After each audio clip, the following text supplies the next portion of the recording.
Andrea Greenberg ay ipinanganak at lumaki sa Sylvania, Ohio kasama ang kanyang kapatid na si Todd. Lumaki siyang matalino, mabait na bata at laging mataas ang kanyang grado sa science at math. Nag-aral ito ng Computer Information Science and Technology sa University of Indiana.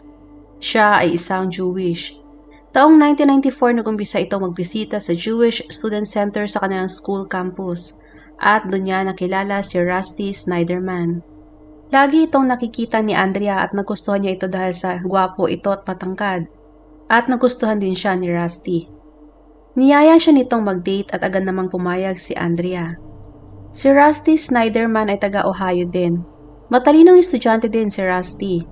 Nag-aral ito sa Beechwood High School at naging editor ng kanilang school paper. Miyembro din ito ng golf team kaya maraming nagkakagusto sa kanya. Naging magkarelasyon sila ni Andrea at naging matibay ang kanilang relasyon dahil na din sa kanilang relihiyon. Graduate si Rusty taong 1996 sa University of Indiana at bumalik ito sa Cleveland para magtrabaho sa isang accounting firm.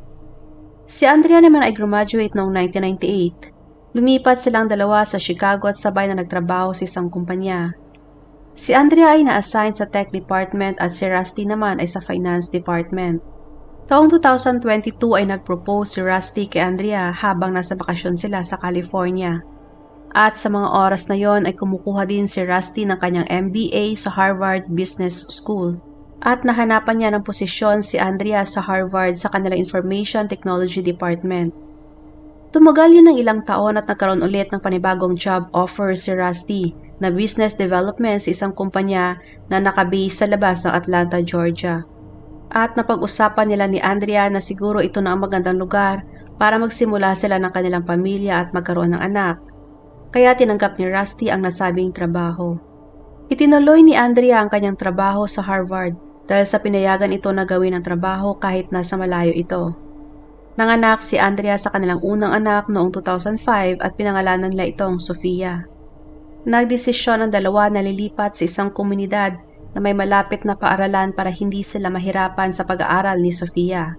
Kaya bumili sila ng bahay sa Dunwoody, Georgia.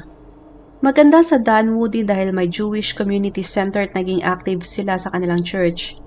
At noong October 2007 ay nanganak ulit si Andrea sa kanilang pangalawang anak na si Ian. Sa mga panahong yon ay maayos ang estado ng kanilang mga trabaho, kaya naging magandang din ang pasok ng pera sa mag-asawa. Bumili sila ulit ng bahay sa isang lake sa Eaton, Georgia. Ngunit nagkaroon ng recession at madaming taong naapektuhan at nahirapan. At isa si Rusty sa nawalan ng trabaho. Ngunit hindi sila ganoon kanahirapan dahil sa magaling silang humawak ng pera at malaki ang kanilang savings. When everyone else is going out to fancy dinners, we're eating peanut butter and jelly at home, so we save our money. I've worked many jobs, successful jobs myself. Rusty has made a lot of money over the years. We saved it. Our financial situation was just fine. In the times that Rusty was unemployed, Si Andrea naman ay nagdesisyon din na maghanap ng panibagong ma-applyan dahil sa hindi na rin maganda ang kanyang trabaho. Taong 2010 ay sinabihan si Andrea ng kanyang kaibigan na may posisyon sa GE o General Electric na pwede niyang ma-applyan. Ang kaibigan ni Andrea ay member ng isang book club na ang founder ay si Ariella Newman kaya nalaman niya na may hiring sa kumpanyang yon. At si Ariella ay kasal kay Hemi Newman na manager ng General Electric o GE. Nagpasa ng resume si Andrea at agad naman itong natanggap at ang binigay sa kanyang trabaho ay isang quality systems manager. I was a quality systems manager. It's basically a fancy word for being a project manager over the quality management systems that GE puts in place to help with their product creation. Si Rusty naman ay wala pa rin trabaho ng mga oras na yon. Ngunit dahil sa malaki ang kanilang savings ay naisip niya na magtayo ng sariling negosyo. At yun ay ang Star Voicemails. Imagine if you were to call someone else's phone, they didn't answer, and instead of hearing, "Hi, this is Susie," you heard, "Hi, this is Justin Bieber. Susie's out with me shopping, and she can't get to you right now, but hey, have a great day." And so it's Justin Bieber's voice, for example, saying Susie's name. So there's a technology of recording that star's voice and merging it with the person's name. And then obviously it would be like an app that someone would purchase. So you could purchase the George Clooney or the, Justin Bieber or the whomever your favorite star was. Kaya nasa bahay lang si Rusty at tinatrabaho ang star voicemails, samantalang si Andrea naman ay tatrabaho ng full-time. At si Rusty ang nag-aalaga halos ng kanilang mga anak. Madalas din bumabiyahe si Andrea dahil sa kanyang trabaho. At ayon pa kay Andrea na ang pagbiyahe ay halos 20% lamang ng kanyang trabaho, ngunit mas napapadalas ang kanyang pagbiyahe. Late ng October 2010, habang nasa kwartong mag-asawang Rusty at Andrea, ay nakarinig sila na bumukas ang kanilang garage door. Nagulat sila dahil sa wala silang inaasahan na bisita at wala ding nakakaalam ng kanilang garage code. At kung may pupunta mang kaibigan o bisita nila ay kadalasang kumakatok lang ito sa kanilang pintuan. Kaya alam nilang may nangyaring hindi maganda. Agad na tumawag si Rusty sa 911 ngunit walang nawawala at wala ding nakitang bakas na may pumasok na tao. Kaya ayon sa mga pulis ay baka system glitch lang nangyari. November 10, 2010 ay kinakailangan ulit ni Rusty na tumawag sa 911. Tinawagan ni Rusty si Andrea noong mga araw na yon sa trabaho. Ayon kay Rusty, habang nilalagyan niya ng seatbelt si Ian ay nakaamoy siya ng gasolina. Kaya pumunta ito sa gilid ng kanilang bahay para i-check ang kanilang gas meter. At doon niya nakita ang isang lalaki na nakadapa sa sahig. Natakot ito kaya tumakbo ito pabalik sa kanilang sasakyan. Ang lalaking nakita niya ay agad ding tumayo at tumakbo paalis. Nakita ni Rusty ang kanyang mukha kaya na-describe niya ito nung tumawag siya sa 911. I think he has a gun in his back pocket and now he's running away. I don't know who the hell he is and I don't want him by my house. He was wearing a hat and earmuffs. Black mustache. He had put Ian in the car, as he does every day around that time, and Ian's car seat is on the right passenger side in the back, and as he walked around, he smelled gas. Our gas meter and pipe is on the left side of the house if you're looking at the front.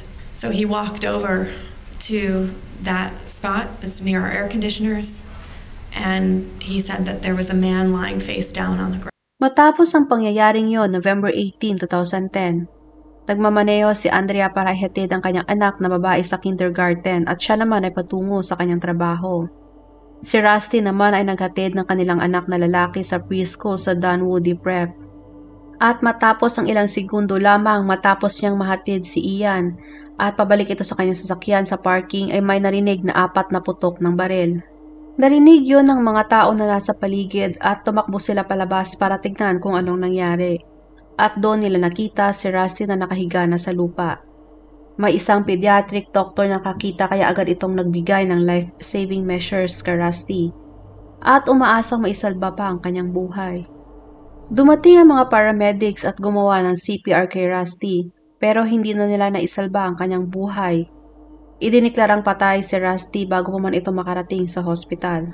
May mga ilang nakakita sa taong bumaril kay Rusty. Inilarawan nilang itsura ng lalaki at ang kanyang sasakyan sa mga investigador. Ayon sa kanila ay nasa 5'10 to 5'11 ang height nito. Nakasuot ito ng hoodie at gumamit ng peking bigote para mang-disguise.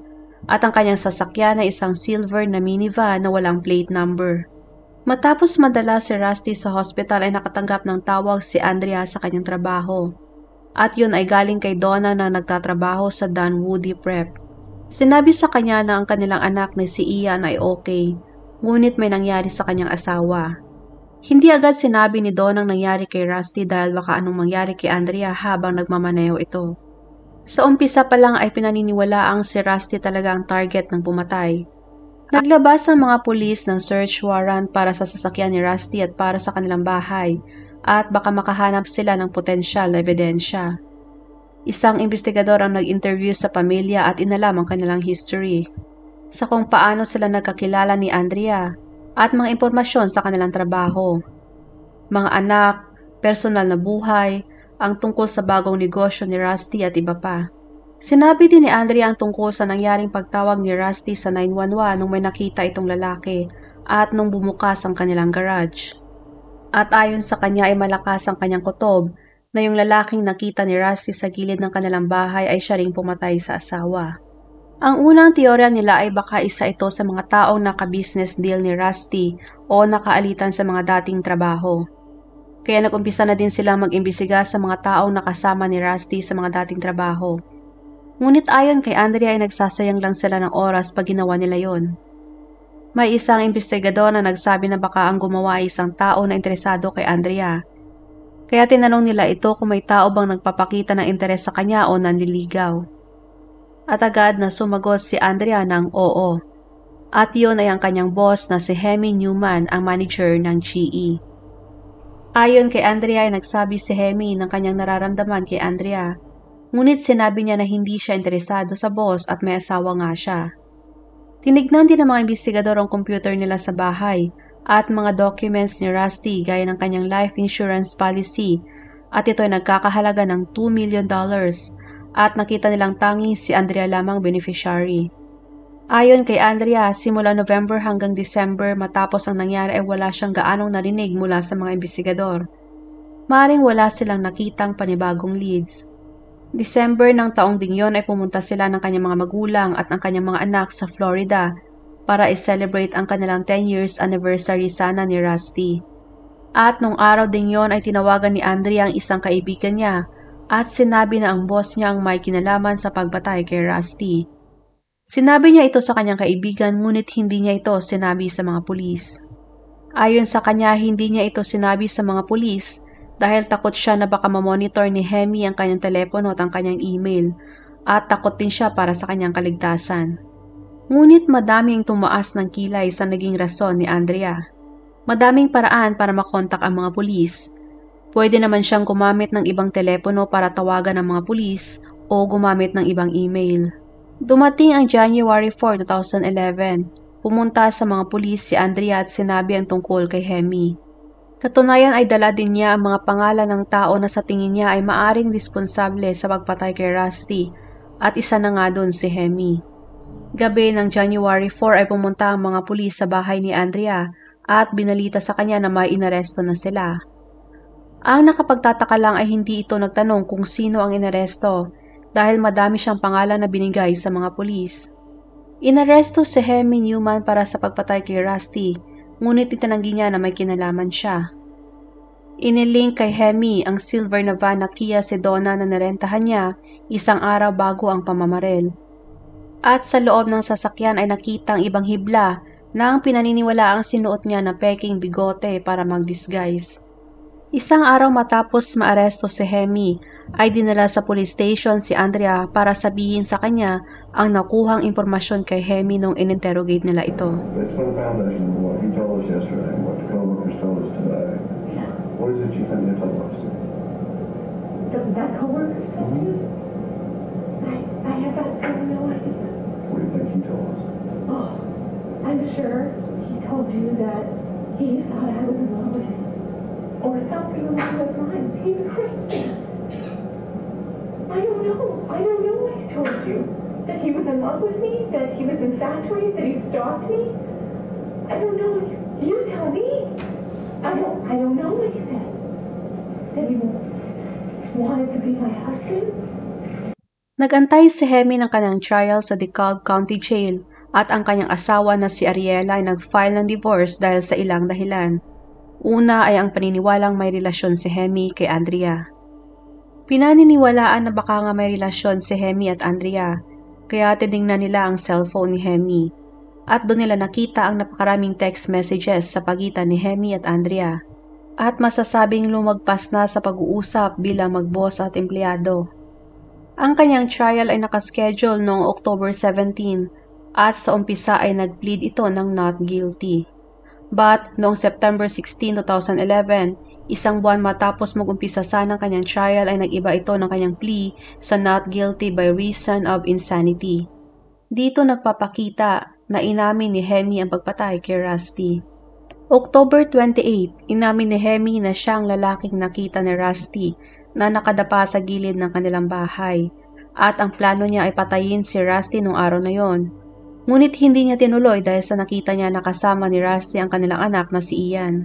At habang nasa trial ang forensic psychiatrist na nag-testify na sa evaluation niya kay Hemi ay tumutugma ang ugali nito sa isang taong may bipolar 1 disorder with psychosis. Ayon kay Hemi ay may relasyon sila ni Andrea at inutusan daw siya ng parehong anghel at demonyo na patayin si Rusty. Did the defendant ever tell you ever that he was having hallucinations? No. Did he ever appear to you that he was having hallucinations? No, he appeared extremely normal individual. Did you ever hear anything about him having hallucinations? No. Do you ever see the defendant act manically depressed such that he couldn't function? No. Do you ever see him confused? No. Do you ever see him act bipolar or to have extreme mood changes? Never. Was he pretty stable, pretty solid? Extremely stable person. Dalawang karagdagang psychiatrist pa ang nagtestify na si Hemi ay obsessed kay Andrea. Sa una ay pinaniniwalaan na si Hemi la ang nakakaalam sa plano nitong pagpatay kay Rusty.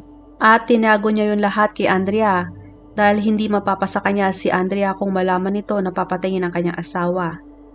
Ngunit nung nagsalita na si Andrea, ang prosecution at ang defense ay napagtanto na may alam si Andrea. Itinanggi ni Andrea ang relasyon nito kay Hemi. Ngunit sinabi niya na naging magkalapit silang magkaibigan at napag-uusapan nila ang tungkol sa kanilang personal na buhay. In the course of the time that I knew him, he discussed in the beginning how he was very happy with his children, had some financial problems but happy in his marriage. And then it progressed on into I'm not happy in my marriage and my wife is not, we're not getting along. She's confrontational, and those are the natures really of our conversation. And what are some of the things you may have told him? Everything from hobbies that I had to my children's interests to Rusty's business ventures to previous jobs I had, everything you would talk about with someone you're developing a friendship with. Ayon sa kanya, ang kanilang pagkakaibigan ay nag-umpisa nung palagi silang magkasama sa kanilang mga work trips. Ngunit dinenay niya na umabot sila sa romantic o sexual na relasyon. Ayon sa kanya na kapag sinabi ni Hemi ang nararamdaman nito sa kanya, ay ine-ignore niya lang ito. Ayon kay Andrea ay ni minsan hindi niya sinabi kay Rusty ang tungkol kay Hemi na may gusto ito sa kanya. Dahil sa alam niya na sasabihin sa kanya ni Rusty na huminto na lang sa trabaho. Dahil sa mga panahong yon ay yun lamang ang kanilang source of income. At hindi niya rin daw sinumbong sa company si Hemi dahil sa takot itong baka mas panigan si Hemi at siya ang tatanggalin sa trabaho. Ngunit nag-umpisa na magduda ang lahat nung basahin na sa korte ang kanilang mga emails dahil hindi lang sa text messages sila nag-uusap ni Hemi kundi pati na rin sa emails. Sa mga nakita, hindi lang pagkakaibigan ang meron sa kanila ni Hemi. He talks about flowers or he talks about chocolates and flowers that they were supposed to leave in my room. I don't remember receiving this email. Do you remember your response on the very bottom? No. You don't remember responding? So thoughtful and sweet. I knew you might try something like this. I don't remember responding that, no. Is that your email? It's my email address. And is that the defendant's email? It is. And did you not respond saying, those are gorgeous, seriously? I have an appreciation for perfectly open roses. Not sure what else to say, but thank you. Unbelievably thoughtful of you. Is that your response? That's, I guess, my response, yeah. And you don't remember receiving that email or sending that email either? This is now almost 2 years ago, so if you have it here, then I suppose that I sent it. And their relationship was further questioned in this email exchange, where Andrea seems to be repenting for something that happened between the two of them. Hemi writes, I caused you so much pain when all I wanted was to give you so much. I know it doesn't help, but I am sorry. I shouldn't have come over. You are so beautiful, such a great person. And in the conversation about Addie, I discovered the mature, responsible mama, Andrea. Don't respond. And how did you respond? I really don't know what to say at this point. I am angry. Your apology is heartfelt, but does not make the ongoing pain go away that I now have to repent and live with for the rest of my life. Not sure what I was thinking. I'm also feeling that we may have ruined, I don't know what that says, may have ruined it, not sure. I'm not trying to be hurtful. I'm just trying to be honest. I'm not sure how to live with this. Hemi Newman says, this is the last one for me. I know it won't help, but please never forget how much I love you. And how did you respond? I know, but so do other people. I betrayed them all. I'm not sure how to deal with that for now, but my burden, not yours. Kaya mas tinuunan ng pansin sa korte ang relasyon ng dalawa dahil sa nakitang email na nung una ay hindi pa inamin ni Andrea. Ayon kay Andrea ay walang may nangyari sa kanila ni Hemi na hanggang sa email lang sila. Ngunit nakikita na ang mga work trips nila ay kinuha nilang opportunity para magkasama. Maraming work trips na hindi kasama si Hemi. Ngunit pumupunta ito para lang makita si Andrea at siguro ay para magkasama sila at dininay pa din ni Andrea ang mga ito. Ayon sa kanya ay 2 taon na siya nagtatrabaho sa GE kaya hindi na niya maalala ang lahat. At sa relasyon ni Hemi at Andrea ay may mga tumistigo din. Isa na dito ay isang bartender na nagtatrabaho sa isang local bar malapit sa isa sa mga work trips nila. At nagsalita at sinabi niya na nakita niyang 2 sumasayaw at nagkahalikan. Well, imagine a dance floor and they had the entire place to themselves. What stood out most was that he kept spinning her around to the salsa music. I know at one point she kind of was dancing for him. He pulled her back. Let's say he had his hands on her rear end and she was hugging him and they looked like a couple. At any time did you see the parties kiss? Yes, I did. How many times did they kiss? I would say about 3 times. At ang realtor ni Hemi ay nag-testify din. That they kissed and they fondled each other and then she got up and went into the bathroom. Is that what he said? Yes. Did he tell you what she actually did in the bathroom? Yes, he told me that she went into the bathroom to, quote, finish herself off. Finish herself off? Yes. Did you ask him what he meant by that? I didn't have to. Ang best friend ni Andrea na si Shaina Citron ay nagsalita rin at sinabi na nagugustuhan ni Andrea ang atensyon na nakukuha mula kay Hemi. Did Andrea Schneiderman ever state to you that she liked the attention she was getting from her boss? Yes.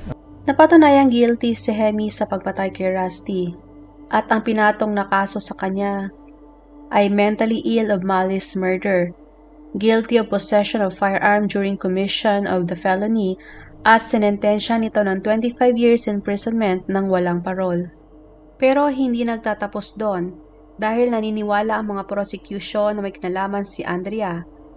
Kaya noong July 2013 ay humarap ito ng charges ng 1-count malice murder, felony murder of aggravated assault, 7 counts of perjury, 4 counts of giving false statements, at tig-1 count para sa concealing materials facts at hindering apprehension of a criminal. July 26 ay nag-plead ng not guilty si Andrea laban sa mga charges sa kanya at inantay ang kanyang trial habang naka-house arrest ito. Ngunit sa kabila ng pangkumbinsi sa mga jury na hindi siya guilty, ay napatunayang guilty pa rin ito ng 9 sa 13 charges na ipinataw sa kanya. Nakaschedule siyang humarap sa kanyang sentensya noong August 9, 2013. At nung araw na yon ay sinentensyahan si Andrea ng 5 years imprisonment. At hindi ulit nagtatapos ang kwento doon. Dahil noong March 2014 ay inanunsyo na si Hemi ay humihiling ng panibagong trial. Ayon sa kanya na ang perjury ni Andrea ay nakaapekto sa kinalabasan ng kanyang original trial. Kaya noong 2015, ni-reverse ng Georgia Supreme Court ang original conviction ni Hemi at ipinagkaloob sa kanya ang second trial. At taong 2016 ay napatunayang guilty pa rin si Hemi at sinentensyahan ng life imprisonment na walang parol. Samantalang si Andrea naman ay nagserbisyo ng 22 months sa Arendelle State Prison at pinalaya dahil sa parol. Andrea Schneiderman is a free woman today, released from prison, a fact that has many people surprised and many upset on social media. So now let me tell you why she's free today.